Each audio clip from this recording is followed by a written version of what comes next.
Perkenalkan, nama saya Fitriana Rismalasari dengan NIM 5111201217. Perkenalkan, nama saya Putri Harnumulandari dengan NIM 511201212. Perkenalkan, nama saya Nafla Rizka Hamidah dengan NIM 51111201237. Di sini kami akan menjelaskan mengenai tentang SIM, yaitu Sistem Informasi Manajemen.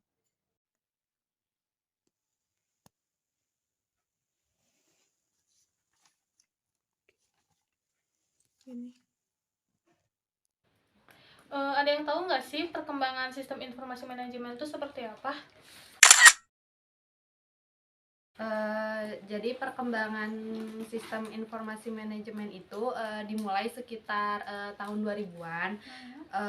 Lalu sistem informasi manajemen itu tumbuh dan berkembang menjadi sistem yang terpadu dan menjadi primadona di bermacam-macam perusahaan, baik di pusat maupun di cabang perusahaan itu.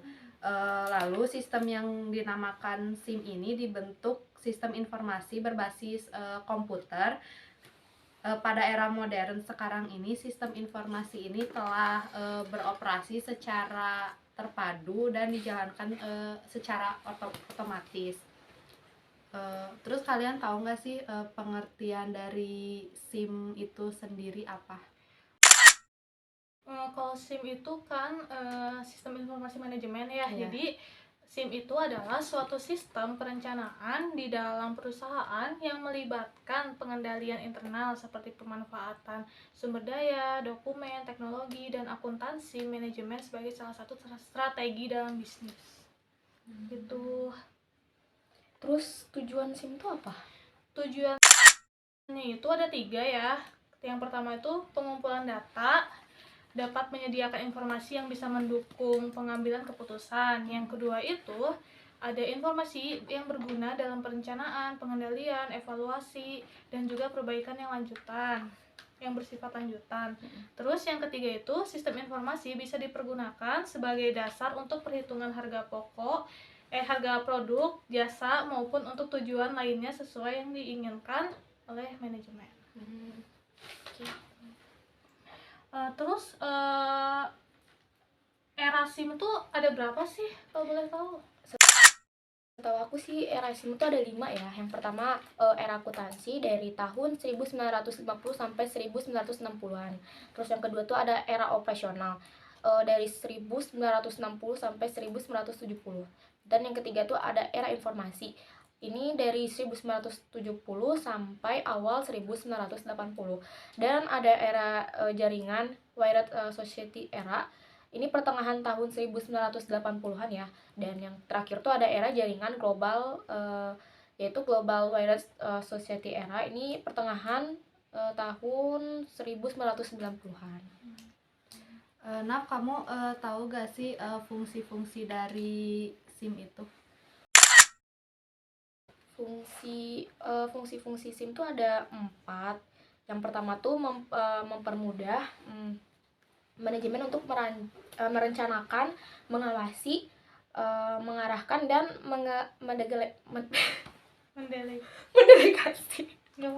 mendelegasi ya. Maaf aku salah. Mendelegasi. Terus terus ya mendelegasi pekerjaan kepada semua anggota tim yang berhubungan, misalnya satu komando atau koordinasi. Terus yang kedua tuh ada data yang tersaji menjadi lebih efektif dan efisien serta lebih akurat dan tepat waktunya. Terus yang ketiga tuh setahu aku dapat menjadi salah satu upaya untuk meningkatkan produktivitas namun menurunkan biaya organisasi. Itu yang ketiga. Dan yang terakhir keempat tuh melalui sistem kerja yang terkoordinir dengan baik dan sistematis dapat meningkatkan kualitas sumber daya manusia itu sendiri gitu. Terus ada yang tahu nggak sih manfaat SIM tuh apa gitu? Kalau manfaatnya sendiri itu ada 6 ya setahu aku. Yang pertama itu dapat memudahkan akses data yang telah disediakan secara akurat dan real time. Yang kedua dapat membantu menganalisis pelaksanaan kebijakan program dan mengidentifikasi keperluan pendukung sistem informasi. Yang ketiga, dapat membantu menjamin kualitas dan keterampilan sumber daya manusia dalam memanfaatkan sistem informasi suatu manajemen. Yang keempat, dapat mengantisipasi dan memahami peluang ekonomis sistem informasi yang menerapkan teknologi informasi yang baru. Yang kelima, dapat mengembangkan perencanaan yang lebih maksimal dan efektif. Dan yang terakhir itu, dapat memperbaiki produktivitas dan pengembangan dalam manajemen sistem. Itu sih yang aku tahu. Banyak juga ya manfaatnya. Iya, benar, banyak. Terus kalau misalkan contoh dari penerapan sistem informasi di dalam perusahaan itu kayak gimana ya? Contohnya tuh kalau nggak salah ya, setahu aku tuh ada 10. Nah, contoh penerapan sistem informasi dalam perusahaan itu yang pertama tuh ada Enterprise Resource Planning atau ERP, yaitu perusahaan yang menggunakan sistem ERP untuk mengelola dan melakukan pengawasan yang saling terintegrasi pada unit bidang kerja accounting, keuangan, pemasaran, sumber daya manusia, operasional, dan pengelolaan persediaan. Lalu yang kedua itu ada Supply Chain Management atau SCM. Supply Chain Management itu bergerak untuk menyajikan data-data secara terintegrasi terkait suplai bahan baku, pemasok, produsen, pengecer, hingga ke konsumen akhir. Yang ketiga itu ada Transaksi Processing System atau TPS, sebuah program yang berguna untuk proses dalam jumlah yang besar dan terjadi secara rutin. Biasanya itu diaplikasikan pada manajemen gaji dan inventaris.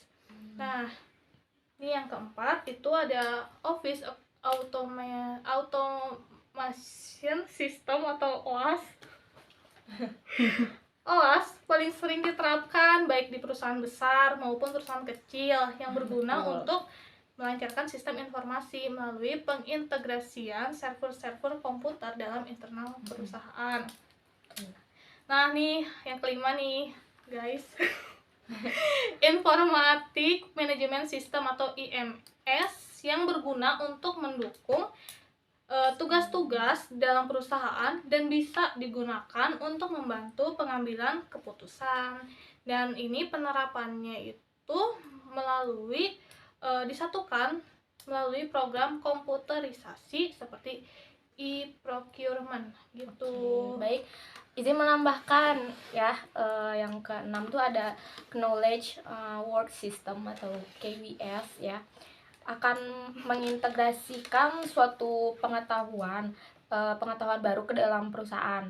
Nah, dengan pengetahuan baru tersebut diharapkan para tenaga ahli dapat menerapkan dalam pekerjaan mereka. Terus yang ketujuh tuh ada Informatic Management System atau IMS ya. Sistem informasi ini tuh berfungsi untuk mendukung spektrum sebagai pekerjaan dalam organisasi. Nah, IMS sendiri juga digunakan untuk membantu melakukan analisis perbuatan keputusan dan dapat menyatukan beberapa fungsi informasi program komputerisasi seperti procurement. Nah, ya benar. Terus yang kedelapan ada Decision Support System atau DSS ya. DSS dapat membantu para manajer dalam membuat keputusan dengan cara mengamati lingkungan suatu organisasi. Contohnya link elektronik di sekolah tunas bangsa yang mengamati besar pendapatan atau pendaftaran siswa baru setiap tahunnya. Terus yang kesembilan nih, ada Expert System atau IS dan Article Intelligence atau AI. Manajemen informasi sistem yang satu ini tuh pada dasarnya menggunakan kecerdasan buatan untuk menganalisis pemecahan masalah dengan menggunakan pengetahuan tenaga ahli yang telah programkan ke dalamnya. Contohnya sistem jadwal mekanik ya. Terus yang terakhir tuh ada Executive Support System atau ISS ya. Sistem ISS ini akan membantu manajer dalam hal berintegrasi dengan lingkungan organisasi atau perusahaan dengan berpegang pada grafik dan pendukung komunikasi lainnya. Mungkin ya 10 apa tadi itu? 10 contoh penerapan sistem itu SIM itu sendiri ya. Terima kasih ya Fitri, Nafla atas informasi dari contoh penerapan itu. Saya mungkin sedikit paham gitu ya. Mungkin dapat disimpulkan berarti ya dari penerapan untuk sistem informasi suatu manajemen ini pada dasarnya melibatkan dua komponen utama, Tuh. yaitu user dan sistem. Melalui kolaborasi dari dua komponen ini, manajer akan sangat terbantu dalam mengetahui sejauh apa pengelolaan dan perkembangan dari perusahaan itu. Diperlukan juga sistem informasi suatu manajemen yang tepat untuk membawa sebuah organisasi atau perusahaan menjadi lebih baik. Ketepatan analisis dan pengambilan keputusan berbasis data yang akurat akan mendorong kualitas dan produktivitas perusahaan. Oke, izin menambahkan ya mungkin sedikit lagi, ada beberapa poin juga ya. Otomatis data informasi yang telah diintegrasi secara internal tentunya juga akan dapat meningkatkan efisiensi dalam hal pengawasan dan produktivitasnya suatu perusahaan atau organisasi sehingga dapat mencapai tugas yang ditargetkan gitu. Oh, jadi dengan adanya SIM ini maka akan mempermudah pengguna dalam mencari informasi ya? Ya, Ya, betul betul. sekali. Dan juga dapat menjaga agar informasi yang penting tidak mudah diketahui oleh Nah. orang lain, betul? Betul. Ya, betul. Makanya penting banget sistem informasi Penting manajemen itu banget. di suatu perusahaan gitu. Oh gitu. Jadi sekarang kita paham ya SIM Iya. itu bagaimana.